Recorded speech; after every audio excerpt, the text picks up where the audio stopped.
সূর্য।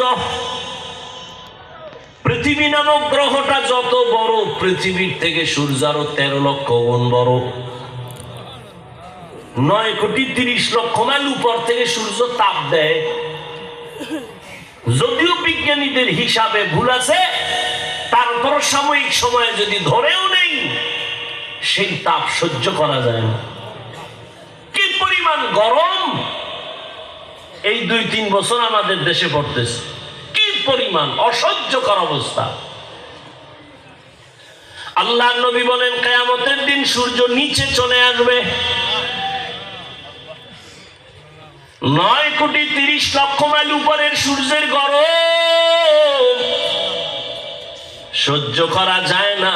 কিয়ামতের দিন যখন নিচে নেমে আসবে, সূর্যের গরমে মাটির জমিনটা পুড়িয়া তামা হয়ে যাবে।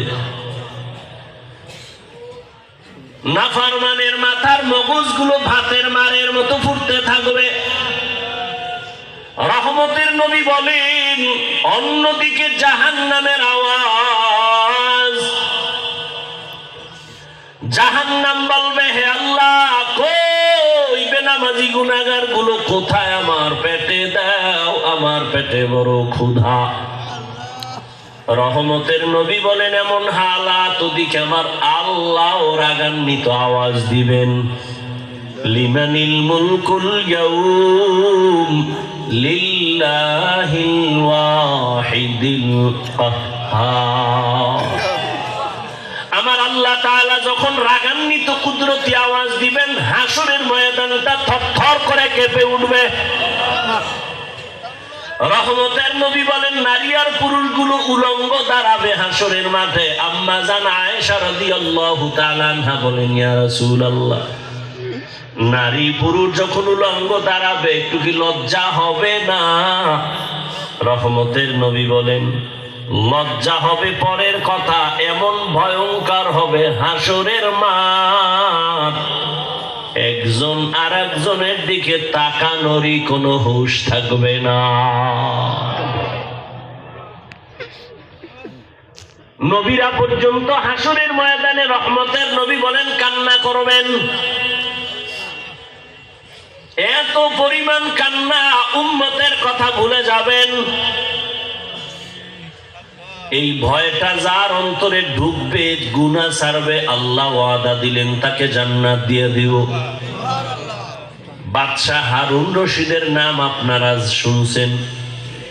বড় বাদশাহ, রাষ্ট্র চালায়, আবার বুজুর্গ। তিনি একদিন ওলামায়ে কেরামদের তার প্রাসাদে, রাজপ্রাসাদে ডাকলেন, মেহমানদারি করালেন। কে? তার স্ত্রীর নাম জানেননি? জুবায়দা খাতুন।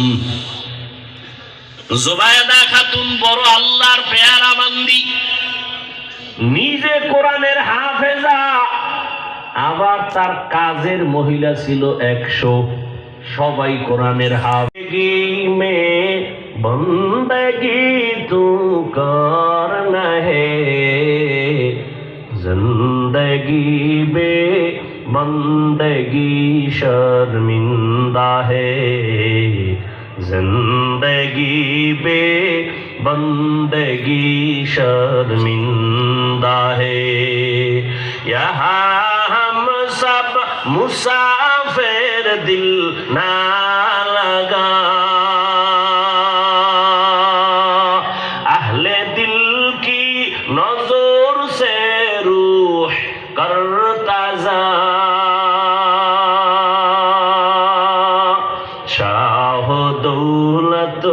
सब फकीर गर नेक नहीं, शाह दौलत सब फकीर गर नेक नहीं, जिंदगी में बंदगी तू करना है,